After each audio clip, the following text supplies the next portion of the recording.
चलो स्टूडेंट्स, आज हम करेंगे क्वेश्चन नंबर 24। क्वेश्चन नंबर 24 में एक तो हमारा प्रीमियम वाला पॉइंट है और सेकंड इसमें एक और नया पॉइंट है। और वो नया पॉइंट क्या है? समटाइम्स कुछ शेयर होल्डर्स जिनको हम शेयर्स अलॉट कर चुके हैं और जो हमारे शेयर होल्डर्स बन चुके हैं, वो लोग समटाइम्स अपनी इंस्टॉलमेंट पे नहीं करते। या तो वो अपनी अलॉटमेंट मनी पे नहीं करते या फिर अपनी फर्स्ट कॉल पे नहीं करते। तो उस केस में जर्नल एंट्री कैसे करनी होती है, वो भी एक नया पॉइंट है। इस क्वेश्चन में हम उसको भी डील करेंगे। स्टार्ट करते हैं क्वेश्चन नंबर 24। हम रीड करते हैं। Relaxo limited was registered with a capital of ₹5 lakh. तो रिलैक्सो लिमिटेड की total authorised capital, maximum capital है बच्चे 5 लाख रुपीस, जिसको डिवाइड किया है 50,000 नंबर ऑफ शेयर्स और ₹10 ईच, 10 रुपए का एक शेयर। तो 5 लाख की कैपिटल के लिए कितने नंबर ऑफ शेयर्स बन जाएंगे? 50,000। तो हमने ये वेरीफाई कर लिया, 50,000 मल्टीप्लाई 10, ये हो जाएगा हमारा 5 लाख रुपीज। आगे कह रहा है to be issued at a premium of ₹3। तो बच्चे 3 रुपए का प्रीमियम है। अगर 3 रुपए का प्रीमियम है तो फेस वैल्यू हमारी 10 रुपीज है। इसमें 3 रुपए प्रीमियम के ऐड हो जाएंगे, टोटल 13 रुपीज हम रिसीव करेंगे जो भी हमारे शेयर होल्डर्स बनेंगे। टोटल उनसे 13 रुपए लेंगे, लेकिन शेयर कैपिटल में हम कितने रुपए भेजेंगे? सिर्फ और सिर्फ 10 रुपए। तो प्रीमियम के 3 रुपए कहां जाएंगे? इसके लिए सेपरेट अकाउंट ओपन होगा, securities premium reserve account. Last question में हमने ये समझा था। एक बार देख लेते हैं कि जो हम पैसे मंगवाएंगे वो इंस्टॉलमेंट क्या होंगी। एप्लीकेशन मनी के टाइम पे 2 रुपए और साथ में 2 रुपए प्रीमियम भी मंगवा लेंगे। मतलब एप्लीकेशन के टाइम पर ही हमने कुछ अमाउंट प्रीमियम का भी मंगवा लिया। उसके बाद अलॉटमेंट पे 5 रुपए और उसके साथ 1 रुपए प्रीमियम का भी मंगवा लिया। तो ऐसा नहीं है कि प्रीमियम का सारा अमाउंट सिर्फ और सिर्फ एक ही इंस्टॉलमेंट में मंगवाया जाएगा। प्रीमियम का अमाउंट भी ईच एंड एवरी इंस्टॉलमेंट के साथ साथ भी मंगवाया जा सकता है। जैसे आप यहां पर देख रहे हो, टोटल 3 रुपए का प्रीमियम था, 2 रुपए हमने एप्लीकेशन के साथ मंगवाए और 1 रुपया अलॉटमेंट मनी के साथ। टोटल 3 रुपए का प्रीमियम हमने मंगवा लिया। और अगर बात करें कि शेयर कैपिटल या फिर हमारी जो फेस वैल्यू है वो कैसे कैसे मंगवाई, 2, 5 और 3, टोटल 10 रुपए की share capital face value, 10 + 3 total हो जाएगा 13 रुपीज। इस तरीके से हमने मंगवाया। आगे बढ़ते हैं। Company received applications for 70,000 shares के लिए हमारे पास एप्लीकेशंस आ गई, लेकिन हमारे पास शेयर्स हैं कितने? हमारे पास टोटल 50,000 शेयर्स ही हैं अलॉट करने के लिए। तो इससे ज़्यादा तो हम अलॉट कर ही नहीं सकते हैं। आगे ये 70,000 को हमने शेयर्स कैसे दिए, इसके लिए कंपनी ने स्कीम बता दी। ये स्कीम कहां पर होगी? मेनली ओवर सब्सक्रिप्शन के केस में, जैसा इस क्वेश्चन में हुआ कि हमारे पास शेयर्स जो हमने इशू किए हैं वो हैं 50,000, बट एप्लीकेशंस आ गई हैं 70,000 शेयर्स के लिए। तो 20,000 शेयर्स हमें कहीं ना कहीं रिजेक्ट करने होंगे। देखते हैं वो रिजेक्ट कौन सी कैटेगरी में होंगे। क्या वो फुली रिजेक्टेड कैटेगरी में आएंगे या फिर कुछ प्रोराटा कैटेगरी में आएंगे? उसके लिए हमें स्कीम देखनी पड़ेगी, कंपनी ने क्या स्कीम बनाई है। स्कीम को रीड करते हैं। फर्स्ट 20,000 एप्लीकेशंस को फुल दे दिए, यानी कि 20,000 शेयर्स अप्लाई करने वालों को 20,000 शेयर्स हमने अलॉट कर दिए। ये बच्चे मैं आपको क्वेश्चन में भी समझा रहा हूं। जब मैं सॉल्यूशन पे आऊंगा तो ये छोटी सी वर्किंग में वहां पर भी बनाऊंगा, आपके लिए डबल रिवीजन हो जाएगी। क्लियर? उसके बाद नेक्स्ट 40,000 एप्लीकेंट्स को रिमेनिंग शेयर दिए, तो 20,000 हम ऑलरेडी दे चुके हैं। मेरे पास टोटल अलॉट करने के लिए हैं 50,000 शेयर्स, तो कितने रिमेनिंग रह गई? 30,000। नेक्स्ट 40,000 शेयर्स को हमने रिमेनिंग यानी 30,000 शेयर्स दे दिए। अब उसके बाद मैं आगे कुछ भी और अलॉट नहीं कर पाऊंगा। आगे उसने बता ही दिया, नेक्स्ट 10,000 एप्लीकेंट्स को नील, कुछ भी नहीं दिया। क्लियर? तो इसका टोटल बच्चे हो गया 70,000, जितनी मेरे पास एप्लीकेशंस आई हैं जितने शेयर्स के लिए, और अलॉट कितने कर रहे हैं? 50,000। 20,000 शेयर्स मेरे रिजेक्ट हो जाएंगे। आगे बढ़ते हैं। Money overpaid on application had been utilized towards allotment and money returned on rejected shares. जितने भी मनी ओवरपेड है एप्लीकेशन के टाइम पर, ओवर सब्सक्रिप्शन के केस में हमारे पास ओवरपेड मनी होगी ही होगी, एक्सेस मनी होगी ही होगी। उसका क्या करना है? दो ऑप्शन है, या तो उनको रिफंड कर दो, बैंक से वापस कर दो, या फिर उनका पैसा आगे के लिए एडजस्ट कर दो। आगे के लिए एडजस्ट तभी हो पाएगा, उसके लिए कंडीशन है वो फुलफिल होना जरूरी है। आगे के लिए एडजस्ट तभी हो पाएगा जब वो शेयर होल्डर बनेगा। अगर वो शेयर होल्डर नहीं बन रहा तो आगे पैसा एडजस्ट नहीं कर पाएंगे, पैसा वापस करना पड़ेगा। कौन से ऐसे लोग हैं, कौन सी कैटेगरी के लोग हैं जो शेयर होल्डर्स बनते हैं? एक तो हमारे फुली अलॉटेड वाले बनते हैं, और दूसरे हमारे प्रोराटा कैटेगरी वालों के बनते हैं। फुली अलॉटेड वालों का तो एक्सेस पैसा होगा ही नहीं, क्योंकि जितने शेयर्स के लिए उन्होंने अप्लाई किया उतने शेयर्स हमने उसको दे दिए। तो एक्सेस मनी किसकी होगी? प्रोराटा कैटेगरी वालों की, क्योंकि उन्होंने ज्यादा शेयर्स के लिए अप्लाई किया होगा, हमने कम शेयर्स दिए होंगे। जैसा यहां पे आप देख सकते हो, प्रोराटा कैटेगरी वालों में 40,000 शेयर्स के लिए अप्लाई किया, लेकिन हमने कितने दिए? 30,000 शेयर्स। तो इनकी एक्सेस मनी डेफिनेटली हमारे पास होगी, और इसी एक्सेस मनी को आगे एडजस्ट करने के लिए कहा गया है, क्योंकि इस कैटेगरी के लोग शेयर होल्डर बनेंगे। राइट? यहां पे हम किसी को भी पूरे तरीके से नाराज नहीं कर रहे हैं। प्रोराटा कैटेगरी वालों में, सेकंड कैटेगरी वालों में किसी के साथ भी ऐसा नहीं कर रहे हैं कि हम उसको 0 शेयर्स दे रहे हैं। उसने 4 के लिए अप्लाई किया तो हमने 3 दे दिए, उन्होंने 40 के लिए अप्लाई किया, हमने 30 दे दिए, उन्होंने 400 के लिए अप्लाई किया, हमने 300 दे दिए। तो उनको कुछ शेयर्स कम दिए, बट शेयर होल्डर जरूर बनाया है हमने। क्योंकि शेयर होल्डर बनाया है इसलिए इनका एक्सेस मनी आगे एडजस्ट हो जाएगा। थर्ड कैटेगरी की बात करें, फुली रिजेक्टेड, 10,000 शेयर्स के लिए अप्लाई किया था, हमने उनको एक भी शेयर नहीं दिया, उनकी भी एक्सेस मनी है। इस एक्सेस मनी का क्या करें? क्या आगे एडजस्ट करें? आगे एडजस्ट हो ही नहीं सकता, ये शेयर होल्डर बने ही नहीं है, इनको अलॉटमेंट मनी देनी ही नहीं है, फर्स्ट कॉल देनी ही नहीं है। ये इनको तो एक भी शेयर नहीं दिया हमने, तो अगर ये शेयर होल्डर नहीं बने तो इनकी एक्सेस मनी रिटर्न करनी है, रिफंड करनी है। क्लियर है? तो एक्सेस मनी के दो ही ऑप्शन है, या तो रिफंड या फिर आगे एडजस्टेड। आगे एडजस्टेड किसका होगा? सिर्फ और सिर्फ प्रोराटा कैटेगरी वालों का। क्लियर? उसके बाद जो एक न्यू लाइन आई है इस क्वेश्चन में, ऑल मनी ड्यूली रिसीव्ड, सारा पैसा रिसीव हो गया, एक्सेप्ट, कुछ छोड़कर। क्या छोड़ के? First call on 600 shares. First call पे 600 शेयर्स पर पैसा नहीं आया। एप्लीकेशन के टाइम पे तो ये आ ही गया होगा, अलॉटमेंट के टाइम पे भी ये आ गया।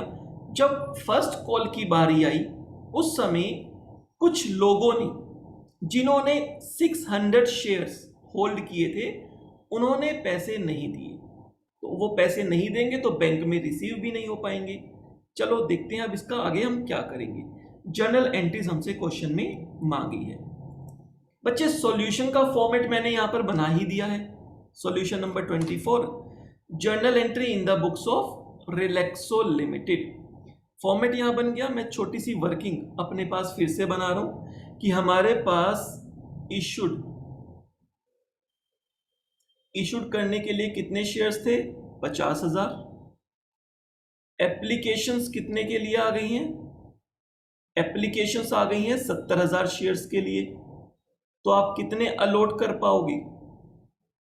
आप कितने शेयर्स अलॉटेड हो पाएंगे? जो भी इन दोनों में से कम है, यानी कि 50,000 शेयर्स ही अलॉट हो पाएंगी। ये बच्चे सारे नंबर ऑफ शेयर्स की बात मैं कर रहा हूं अभी। क्लियर? अब आगे चलते हैं। पैसा जो मंगवाना है, एप्लीकेशन, अलॉटमेंट और फर्स्ट कॉल, 3 ही इंस्टॉलमेंट है। और जब भी बच्चे हमसे सिक्योरिटी प्रीमियम की बात करेगा तो हमें यहां पर प्रीमियम को अलग लिखना है। शेयर कैपिटल अलग, प्रीमियम अलग, और टोटल कितना अमाउंट। तो अगर हम बात करें, क्वेश्चन में बताया था 2, 5 और 3, 2 रुपए, 5 रुपए और 3 रुपए हैं शेयर कैपिटल की। इनका टोटल क्या होना चाहिए? जो भी हमारी फेस वैल्यू है 10 रुपीज की। Clear? Premium 2 rupees, 1 rupees. Application के टाइम पे 2 रुपए मंगवाए, अलॉटमेंट के साथ 1 रुपया, फर्स्ट कॉल के साथ कोई प्रीमियम नहीं, टोटल 3 रुपीज का प्रीमियम। तो इंक्लूडिंग प्रीमियम 13 रुपए हम टोटल मंगवाएंगे। अलग अलग मैंने क्यों किया? क्योंकि ये अलग अलग लेजर अकाउंट में जाते हैं। प्रीमियम के लिए अलग से लेजर अकाउंट बनता है, इसलिए हमें अलग अलग देखना इसको जरूरी है। तो 4 रुपए बच्चे एप्लीकेशन के टाइम पे टोटल, 6 रुपए अलॉटमेंट के टाइम पे टोटल इंक्लूडिंग प्रीमियम, और फर्स्ट कॉल के टाइम पे 3 रुपए। तो ये छोटी सी टेबल मैंने बनाई और मेरे को वेरीफाई भी हो गया। 10 + 3 टोटल 13 रुपीज हो गए हैं। अब मैं अपने क्वेश्चन को आगे चला सकता हूं, क्योंकि ये प्रोराटा वाला क्वेश्चन है, स्कीम है यहां पर, तो छोटी सी मैं टेबल बना लूंगा जिससे मेरा काम आसान हो जाएगा। टेबल की बात करें तो पहले 20,000 शेयर्स के लिए जो अप्लाई करेगा उसको हम पूरे अलॉट कर देंगे 20,000। अगर पूरे अलॉट कर देंगे तो कितने रिजेक्ट करोगी? कुछ भी रिजेक्ट नहीं करोगी। और अगर कुछ रिजेक्ट नहीं करोगी तो क्या एक्सेस मनी होगी उनकी? हो ही नहीं सकती है। ये हमारी बच्ची आ गई फुल्ली अलॉटेड कैटेगरी। इसको कहते हैं फुल्ली अलॉटेड कैटेगरी। यहां पर लोगों ने जितने शेयर्स के लिए अप्लाई किया उतने शेयर्स उनको मिल गए। किसी ने 500 शेयर के लिए अप्लाई किया, पूरे 500 दे दिए। किसी ने 100 शेयर्स के लिए अप्लाई किया, पूरे 100 दे दिए। किसी ने 50 शेयर्स के लिए अप्लाई किया तो उसको पूरे 50 दे दिए। Fully allotted category. आगे चलते हैं। उसके बाद हमें वो कह रहे हैं 40,000 एप्लीकेंट्स को 30,000 दिए। 40,000 अप्लाई करने वालों को 30,000 दिए। ज्यादा अप्लाई करने वालों को कम शेयर्स दिए। इसे कहते हैं बच्चे प्रोराटा कैटेगरी। ये हमारी होती है प्रोराटा कैटेगरी। क्या यहां पर कुछ शेयर्स रिजेक्ट होंगे? डेफिनेटली। अगर इन्होंने 40,000 शेयर्स के लिए अप्लाई किया था और इनको हम 30,000 शेयर्स दे रहे हैं तो डेफिनेटली हम 10,000 शेयर्स को रिजेक्ट कर ही रहे होंगे। 10,000 रिजेक्ट होंगे ही होंगे। उसके बाद चलते हैं आगे। एक और हमारे पास कैटेगरी कौन सी है? उसके बाद हमारे पास 10,000 शेयर्स के लिए जिन्होंने अप्लाई किया, अगर ये नहीं भी दिया होता तब भी आप बैलेंसिंग फिगर लेकर निकाल सकते थे। 70,000 एप्लीकेशंस आई हैं, 50,000 शेयर्स अलॉट करने हैं। तो 60,000 शेयर्स के लिए तो बता दिया एप्लीकेशंस के लिए कि उनका क्या हुआ। बाकी 10,000 के लिए तो कुछ नहीं बताया, अगर क्वेश्चन में नहीं बताया होता तो। वैसे इस क्वेश्चन में बताया है कि 10,000 को नील दिया, बट अगर ये नहीं भी बताया होता तो मैं बैलेंसिंग फिगर से निकाल लेता। अलॉटेड 50,000 शेयर से अलॉट करने के लिए सारे अलॉट हो चुके हैं, कुछ बचे ही नहीं, तो मैं कुछ भी इनको अलॉट नहीं कर पाता। और अगर मैं इनको कुछ भी अलॉट नहीं कर पाता, इसका मतलब क्या? सारे के सारे शेयर्स रिजेक्ट। इसे कहा जाता है फुल्ली रिजेक्टेड कैटेगरी। तो बच्चे ये तीन तरह की ही कैटेगरी बनती है, fully allotted, fully rejected, pro rata. Pro rata categories एक से ज्यादा भी हो सकती हैं। हमने इससे पहले वाले क्वेश्चन में 3 प्रोराटा कैटेगरी थी। ऐसा क्वेश्चन जो हमने किया था उसमें 3 प्रोराटा कैटेगरी थी। एक से ज्यादा प्रोराटा कैटेगरी भी हो सकती है। क्लियर? आगे चलते हैं। एक्सेस मनी की अगर बात की जाए, कितनी एक्सेस मनी आई होगी? टोटल 20,000 शेयर्स पर एक्सेस मनी आई होगी। ये भी आप वेरीफाई कर सकते हो। यहां पर हमारे पास 70,000 शेयर्स के लिए अप्लाई किया गया है, 50,000 अलॉट हो गए, 20,000 रिजेक्ट हो गई। तो ये भी इक्वेशन हमारी वेरीफाई हो रही है। अब कितना पैसा एक्स्ट्रा आया? एप्लीकेशन के टाइम पे बच्चे 2 रुपए शेयर कैपिटल के और 2 रुपए प्रीमियम की, टोटल हमने कितने रुपए मांगे? टोटल बच्चे हमने 4 रुपए मांगे। तो जो भी शेयर्स के लिए अप्लाई करेगा वो 4 रुपए देगा ही देगा हर शेयर की। क्लियर? 4 रुपीज उसको पे करने होंगे। तो अगर मेरे पास 10,000 शेयर रिजेक्ट हो गए हैं प्रोराटा कैटेगरी वालों के, तो 4 रुपए के हिसाब से 40,000 रुपए एक्सेस मनी आ गई होगी। किन लोगों की? जो लोग प्रोराटा कैटेगरी में बैठे हैं, प्रोराटा ग्रुप में बैठे हैं। और जो फुली रिजेक्टेड हैं उनके भी 10,000 शेयर्स हैं, 4 रुपए के हिसाब से इनके भी 40,000 रुपए आ गए होंगे। क्लियर है? तो टोटल हमारे पास एक्सेस मनी कितनी आ गई होगी? एक्सेस मनी टोटल आ गई होगी बच्चे 80,000 रुपीज। इसका क्या करेंगे? जो हमारे पास फुल्ली रिजेक्टेड कैटेगरी है उनको तो बैंक से रिफंड कर देना है। फुल्ली रिजेक्टेड कैटेगरी वालों को बैंक से रिफंड कर देना है। लेकिन जो लोग प्रोराटा कैटेगरी में बैठे हैं उनका पैसा आगे एडजस्ट हो सकता है। तो ये जो 40,000 रुपए हैं प्रोराटा कैटेगरी वालों के, इनका पैसा अलॉटमेंट के टाइम पर एडजस्ट हो सकता है।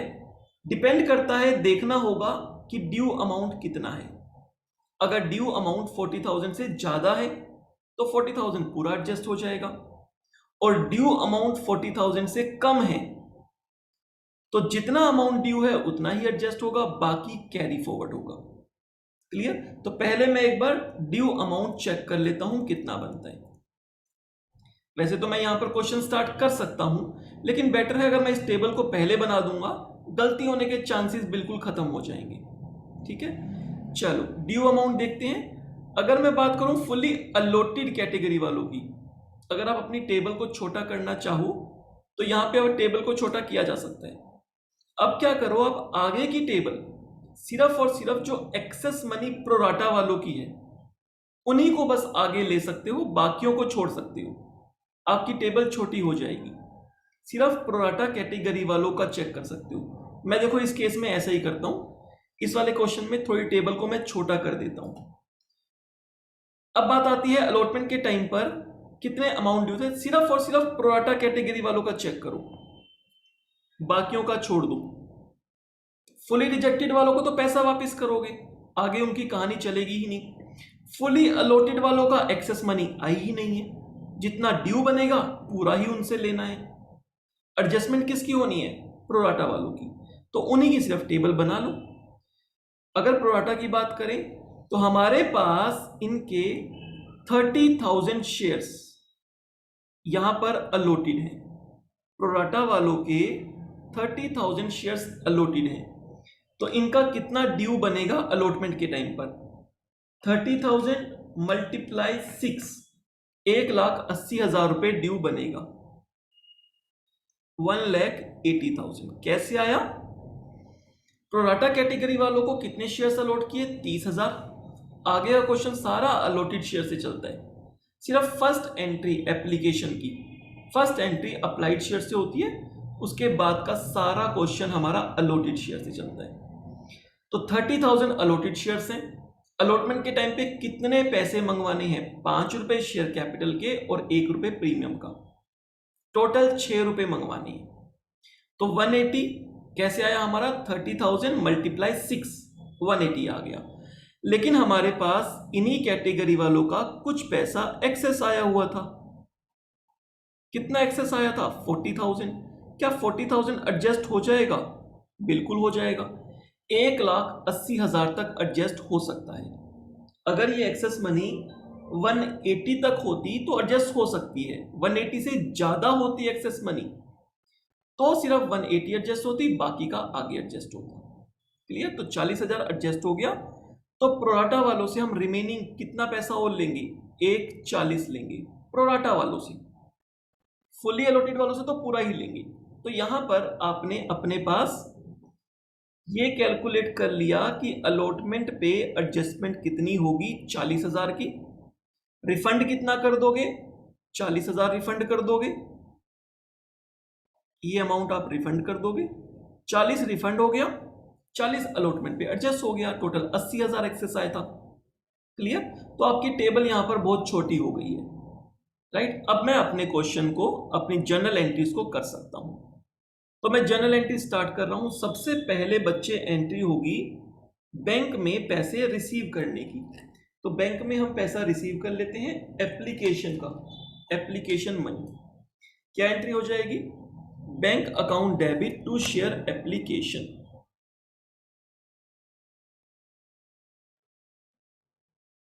Bank account debit to share application account. कितने अमाउंट से होगी बच्चे ये एंट्री? जितनी एप्लीकेशंस आई हैं। कितनी एप्लीकेशंस आई हैं? 70,000 एप्लीकेशंस आई हैं और ईच एप्लीकेशन पे 4 रुपए मिलेंगे। 2 रुपए प्रीमियम के, 2 रुपए शेयर कैपिटल के। टोटल कितने मिलेंगे? 4 रुपए।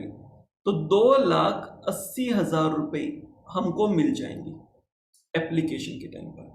तो फर्स्ट एंट्री, बैंक में जितना भी पैसा आ जाएगा उसकी एक एंट्री डालनी होगी कि बैंक में 2,80,000 रुपए आए। अब ये 280 किस किस के हैं, ये नेक्स्ट एंट्री में बात होगी। शेयर कैपिटल का कितना है, शेयर प्रीमियम का कितना है, ये नेक्स्ट एंट्री में जब हम इसको ट्रांसफर करेंगे कैपिटल में। तो सेकेंड एंट्री करते हैं, share application account debit to share capital,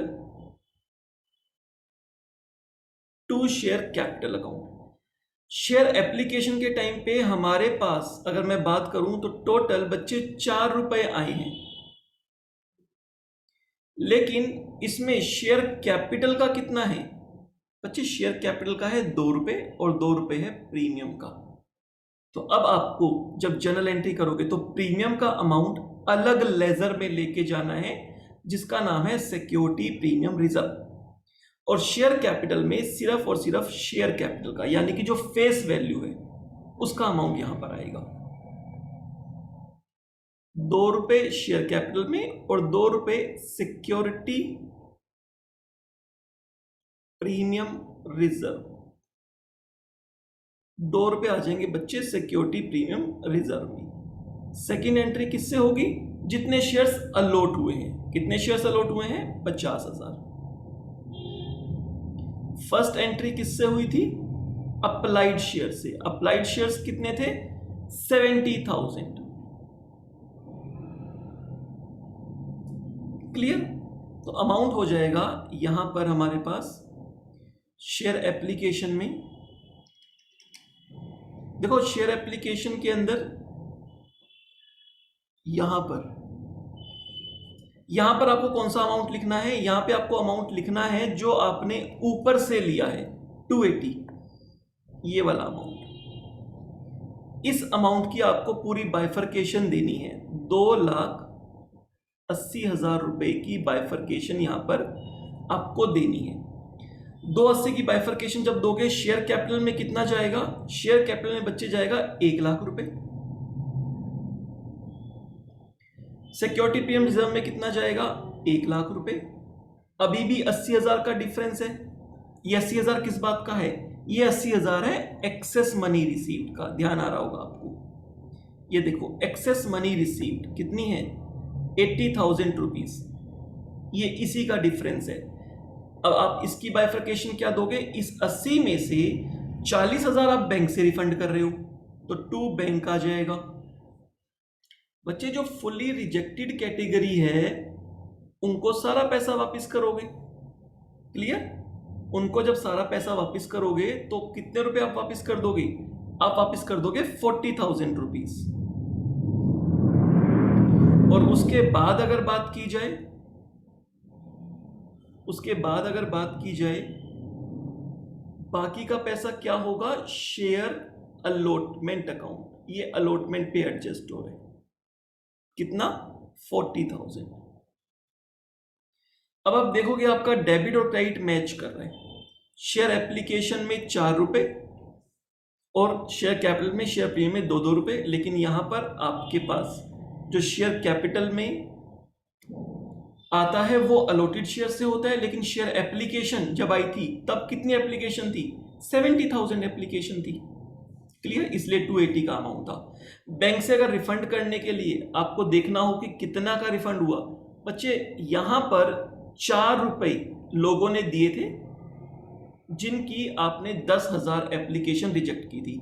fully rejected में 10,000 शेयर्स आए थे, 10,000 शेयर्स के लिए एप्लीकेशन, 4 रुपए उन्होंने दिए थे, 2 रुपए सिक्योरिटी शेयर कैपिटल और 2 रुपए प्रीमियम, तो पूरे 4 वापस करने हैं, उनको तो शेयर दिया नहीं है, राइट? और अगर मैं बात करूं शेयर अलॉटमेंट पे जो एडजस्ट हुए हैं वो भी 10,000 शेयर्स पर 4 रुपए एक्सेस आए थे, वो एडजस्ट हुए, क्लियर? तो यहां पर मेरे पास सेकेंड एंट्री भी मेरी हो जाती है। आगे क्या होगा बच्चे, अब आगे हम अपने पास अलॉटमेंट को ड्यू करेंगे। अलॉटमेंट को ड्यू करने की एंट्री क्या होगी, share allotment account debit to share capital.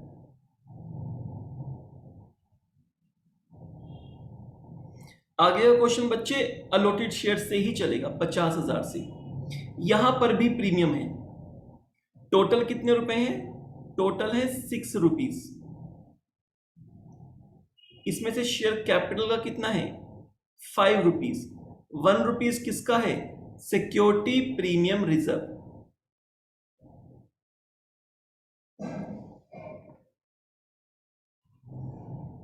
Security premium reserve का 1 रुपीज है, कितने शेयर्स के लिए, 50,000 शेयर्स के लिए।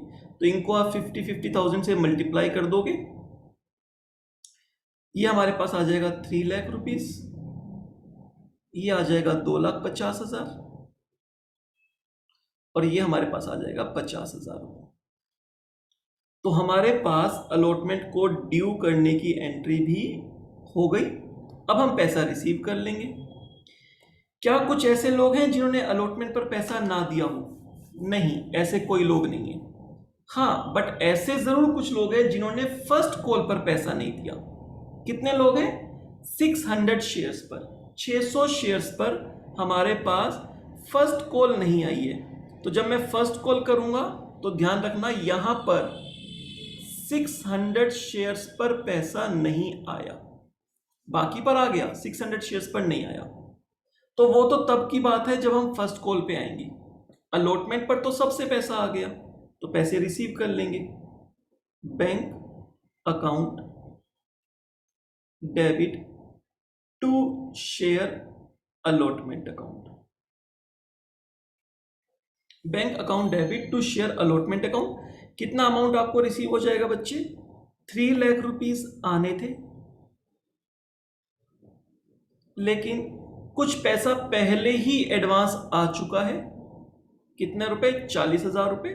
तो ये 40,000 रुपए माइनस हो जाएगा और हमें कितना पैसा रिसीव होगा, 260 रिसीव हो जाएगा, 2,60,000 रुपए।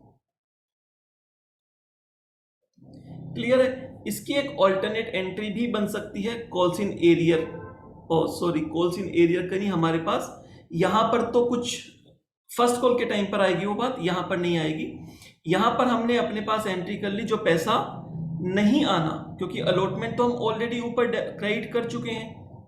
ये देखो यहां पर शेयर अलॉटमेंट क्रेडिट हो गया 40,000 से, यहां पर शेयर अलॉटमेंट क्रेडिट हो गया 2,60,000 से। टोटल शेयर अलॉटमेंट कितने से क्रेडिट हो गया? 3 लाख रुपए से। और यहां पर अगर आप देखोगे तो आपका शेयर अलॉटमेंट डेबिट भी हो गया था 3 लाख रुपए से। तो मैच हो गया, शेयर अलॉटमेंट में डेबिट में भी 3 लाख रुपए हैं और क्रेडिट में भी 3 लाख रुपए हैं। क्लियर? तो यहां पे हमारे पास बैंक की एंट्री हो जाती है। अब आती है बात शेयर फर्स्ट कॉल की। तो पहले फर्स्ट कॉल को ड्यू करने की एंट्री करेंगे और वो एंट्री क्या होगी? Share first and final call. ये बच्चे हमारी फाइनल कॉल भी है। तो share first and final call account debit to share capital. अब यहां पर तो प्रीमियम है नहीं, फर्स्ट कॉल पे प्रीमियम नहीं है, तो टू सिक्योरिटी प्रीमियम रिजर्व लिखने की जरूरत नहीं है। सिक्योरिटी प्रीमियम रिजर्व कहां पर आएगा? शेयर कैपिटल के साथ में आएगा। जिस इंस्टॉलमेंट पे प्रीमियम होगा उस इंस्टॉलमेंट की शेयर कैपिटल वाली जो एंट्री है उसके साथ में आएगा। तो कंफ्यूज मत होना कि बैंक की एंट्री में डालें इसको या ड्यू की एंट्री में डालें। तो ये कहां आता है? ड्यू की एंट्री में आता है, क्योंकि शेयर कैपिटल ड्यू की एंट्री में लिखा जाता है। क्लियर? तो यहां पे 3 रुपए 50,000 शेयर्स पर 3 रुपए के हिसाब से मंगवाने हैं। टोटल कितना मंगवा लेंगे बच्चे? 1,50,000 रुपीज। अब हम डाल देंगे अपने पास बैंक की एंट्री। बैंक की एंट्री करेंगे तो एक चीज ध्यान रखना, यहां पे कुछ लोगों ने पैसा नहीं दिया, कुछ लोगों ने पैसा नहीं दिया। कितने शेयर्स पे पैसा नहीं आया? 600 शेयर्स पे। कितने रुपए की है फर्स्ट कॉल? 3 रुपए की। तो कितने पैसे नहीं आए होंगे? 1,800 रुपए नहीं आए होंगे। क्लियर? अब इसकी मैं एंट्री कैसे करूंगा? Bank account debit to share allotment account. Net amount से।